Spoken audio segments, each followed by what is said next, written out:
नमस्कार। आज मैं बात करना चाहूँगा, इधर चंद्रयान पहुँचा है चंद्रमा पे, और उसको लेके बहुत जश्न मनाया जा रहा है। सरकार उसको ऐसे पेश कर रही है जैसे उसकी उपलब्धि है।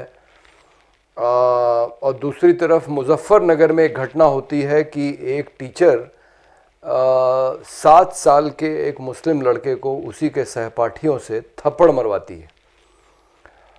तो मैं ये सोच रहा था कि भाई चंद्रयान तो इसलिए बन गया क्योंकि नेहरू जी ने एक भारत का एक अंतरिक्ष कार्यक्रम बनाया, और चंद्रयान जैसी चीज़ कोई 9 साल में तो बनती नहीं है। तो ये तो असल में श्रेय जाना चाहिए नेहरू जी को, और नरेंद्र मोदी जी को जो श्रेय लेना चाहिए वो इस बात का लेना चाहिए कि उनकी जो राजनीति है वो इतना ज़मीन तक उतर गई है कि एक प्राइवेट स्कूल की जो स्वामिनी है तृप्ता त्यागी, वो उनका काम कर रही है। अब विद्यालय में या शिक्षा का काम क्या है? शिक्षा का काम ये है कि हम बच्चों को अच्छे मूल्य दें ताकि वो अच्छे नागरिक बन सकें। लेकिन मुजफ्फरनगर के इस स्कूल में नफ़रत सिखाई जा रही है। ये तो काम मोदी जी का है। भाई उन्होंने इस देश को बांटा है, हिंदू वोटों का ध्रुवीकरण किया है, उसके आधार पर राजनीति कर रहे हैं।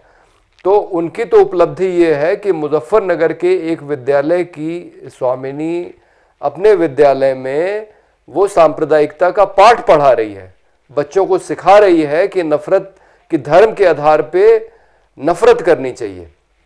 इधर इधर बहुत सारी घटनाएं हाल में हुई हैं जिसका श्रेय सिर्फ मोदी जी को जाता है, क्योंकि इस तरह की घटनाएं देश में पहले नहीं होती थी। एक आरपीएफ का जवान अपने वरिष्ठ को मारने के बाद 3 उस गाड़ी में अलग अलग डब्बों में, एक साथ लोग नहीं बैठे हुए थे, एक एक 2-2 डब्बे की दूरी पे थे, उसने चुन चुन के 3 मुसलमानों को गोली से मारा। और एक घटना ऐसी हुई है गुजरात में जिसके बारे में अभी देश को बहुत पता नहीं है, इस पे एक लेख आ गया है मार्टिन मकवान और सईदा हमीद का। मेहसाना जिले की खेरला तालुक में एक गांव है लुनवा, वहाँ पे एक विद्यालय चलता है। इस बार विद्यालय में कक्षा 10 में जिस लड़की के सबसे ज़्यादा नंबर आए उसका नाम है अरनाज बानो, और 15 अगस्त को विद्यालय हर एक साल जो टॉपर होते हैं उनको सम्मानित करता है। इस बार जब 15 अगस्त का कार्यक्रम हुआ तो मंच से दूसरे सबसे ज़्यादा नंबर पाने वाले बच्चे को बुलाया गया, फिर तीसरे सबसे ज़्यादा नंबर पाने वाले बच्चे को बुलाया गया, फिर चौथे सबसे ज़्यादा नंबर पाने वाले बच्चे को बुलाया गया। और वो लड़की रोते हुए अपने घर गई और अपनी माँ से कहा कि ऐसी पढ़ाई का क्या फ़ायदा है, इससे अच्छा तो मैं पढ़ती नहीं। तो एक लड़की सिर्फ मुसलमान है इसलिए आप उसका अपमान कर रहे हैं सरेआम, ये कितने शर्म की बात है। और इसी विद्यालय में जब 3-4 साल पहले एक दलित लड़की निशा ने जब टॉप किया था, यानी कि उसके कक्षा में सबसे ज़्यादा नंबर आए थे कक्षा 10 में, तो उसको भी इसी तरह से सम्मानित नहीं किया गया और उसका सरेआम उसका अपमान हुआ। लेकिन खुशी की बात यह है कि हमारे साथी मार्टिन मकवान जो नवसर्जन नाम की संस्था चलाते हैं गुजरात में, और सईदा हमीद जो योजना आयोग की सदस्य रह चुकी हैं पहले मनमोहन सिंह की सरकार में, इन दोनों ने मिलके इसके ऊपर एक लेख लिखा। जब ये मामला सबकी जानकारी में आया तो अब स्कूल सफाई दे रहा है। लेकिन 5 सितंबर को जो शिक्षक दिवस है उस दिन लुनवा गांव के एक चौराहे पे एक सार्वजनिक कार्यक्रम करके इन दोनों लड़कियों का, यानी कि निशा जो कुछ सालों पहले जिसने टॉप किया और अरनाज बानो जिसने अभी इस साल टॉप किया है कक्षा 10 में अपने विद्यालय में 76% नंबर लाके, इन दोनों लड़कियों का वहाँ पे सार्वजनिक सम्मान किया जाएगा। लेकिन ये इतनी बुरी बात है कि आप की जो सांप्रदायिक राजनीति है आप उसको यहाँ तक ऐसी घटनाएं होने दे रहे हैं, और इन घटनाओं के बारे में कोई कुछ बोलता भी नहीं है। शासन प्रशासन मौन साधे रहता है, और जो हिंदुत्ववादी हैं वो अपना काम कर रहे हैं। अभी लखनऊ के अंदर बख्शी के तालाब में एक कोटेदार हैं जिनका नाम है जुबैर। अब जुबैर की लड़की ने 15 अगस्त को अपने मोबाइल पे पाकिस्तान की स्वतंत्रता दिवस की एक तस्वीर लगा दी और वहां के जो हिंदू संगठन के लोग हैं वो थाने पे पहुंच गए, जुबैर के खिलाफ देशद्रोह के मुकदमे की मांग कर रहे हैं। अब आप बताइए कि पाकिस्तान की स्वतंत्रता दिवस की तस्वीर लगाना कौन सा अपराध है? आखिर पाकिस्तान स्वतंत्र हुआ तो हिंदुस्तान के साथ ही हुआ ना, दोनों देश की स्वतंत्रता आगे पीछे हुई, उनकी 14 अगस्त, हमारी 15 अगस्त। तो भारत की स्वतंत्रता भी उसी घटना से जुड़ी हुई है और पाकिस्तान इस देश का हिस्सा रहा है। उस लड़की ने ऐसी कोई बात नहीं की जो हिंदुस्तान के खिलाफ है।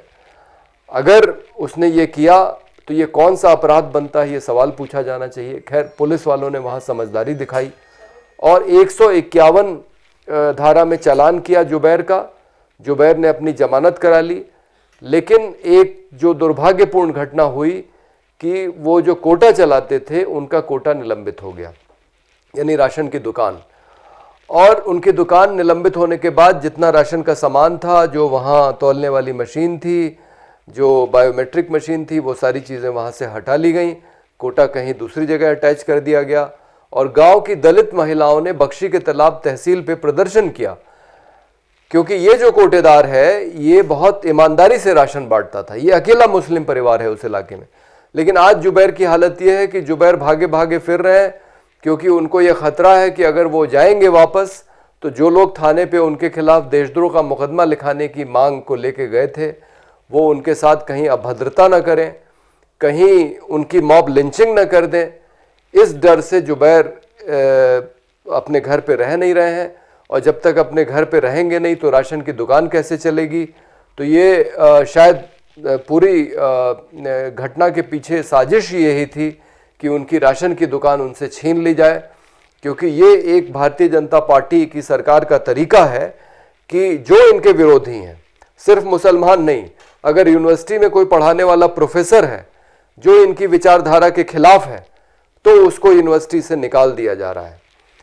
आप देखिए, जम्मू कश्मीर का एक लेक्चरर, वो सुप्रीम कोर्ट में 370 को हटाने को लेके जो सुनवाई चल रही है उसमें वो वकील के रूप में खड़ा होता है और उसकी नौकरी चली जाती है और सुप्रीम कोर्ट पूछ रहा है कि भाई ये कौन सा जुर्म है, अगर वो यहाँ पे आया है अपनी बात कहने के लिए तो क्या ये उसकी अभिव्यक्ति की स्वतंत्रता का अधिकार नहीं है? लेकिन उसको वहाँ से निलंबित कर दिया गया। तो अपने सारे विरोधियों का जो आर्थिक आधार है उसको खत्म कर दो ताकि वो इनका विरोध ही न कर पाए। ये तो भारतीय जनता पार्टी और राष्ट्रीय स्वयंसेवक संघ की रणनीति है जिस पे वो काम कर रहे हैं, जिसका शिकार जुबैर बने हैं।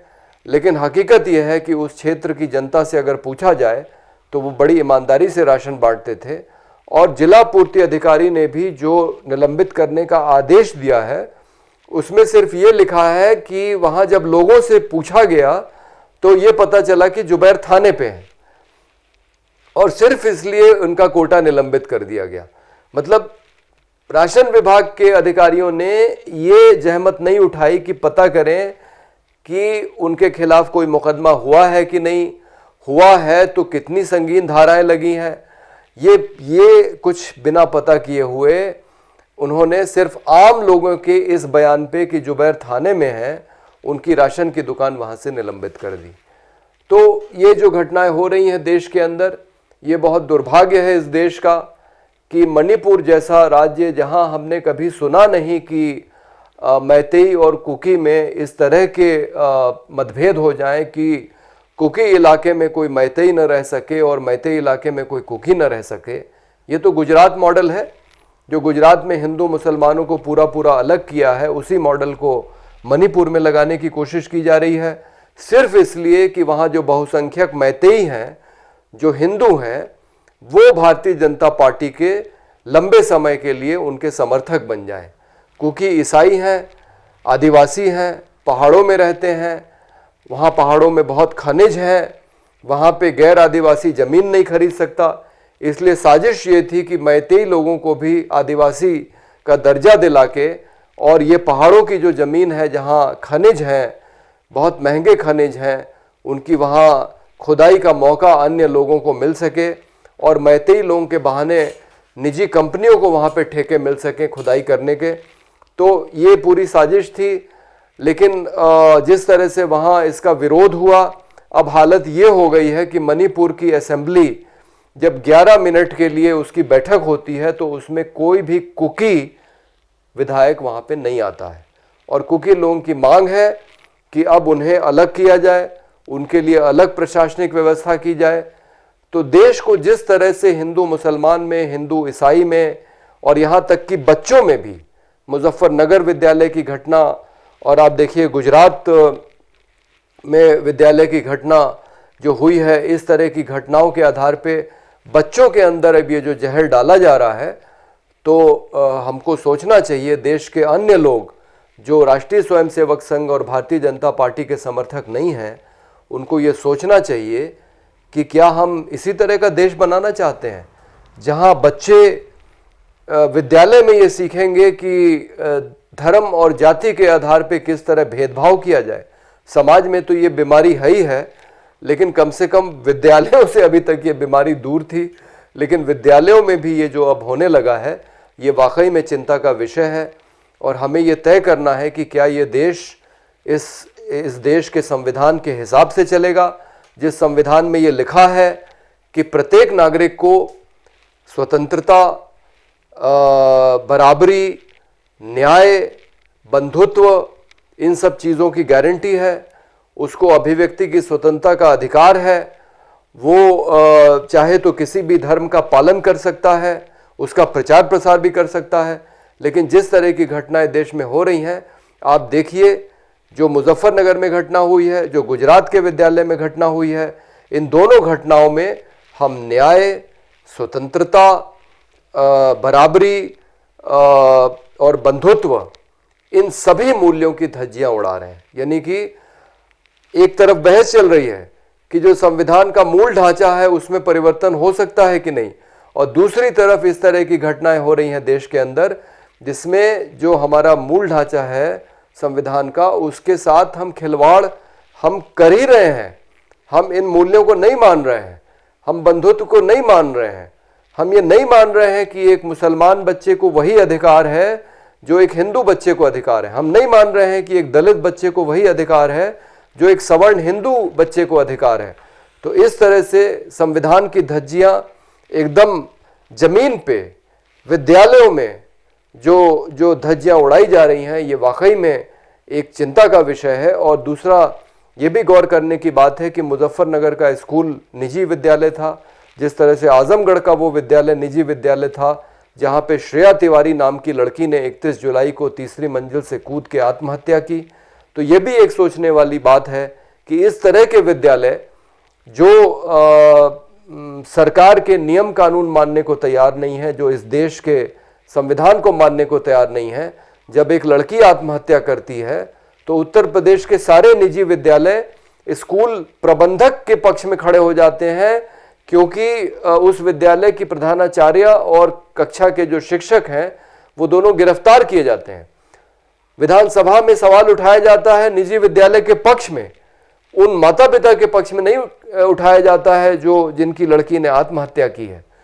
तो जिस तरह की विकृति इस देश में आ रही है, इस समय जो राजनीति सत्ता में है, ये बहुत चिंता का विषय है कि वो सांप्रदायिकता को, वो निजी पूंजी को बढ़ावा दे रही है, उनका समर्थन कर रही है, और देश की आम जनता को, उस लड़के को जो मुजफ्फरनगर के विद्यालय में पढ़ता था, और अरनाज बानू को, निशा को, श्रेया तिवारी को, इस तरह के बच्चों को और उनके माता पिता को ये झेलना पड़ रहा है। और निश्चित रूप से जो दूसरे बच्चे इन विद्यालयों में पढ़ रहे हैं, उन्हें भी कहीं ना कहीं ये बातें प्रभावित कर रही होंगी और उनके मन में भी उथल पुथल होगी। तो सवाल ये है, हमको सोचना है कि हम इस देश को किस तरफ ले जा रहे हैं, किस रास्ते पे ले जा रहे हैं। धन्यवाद।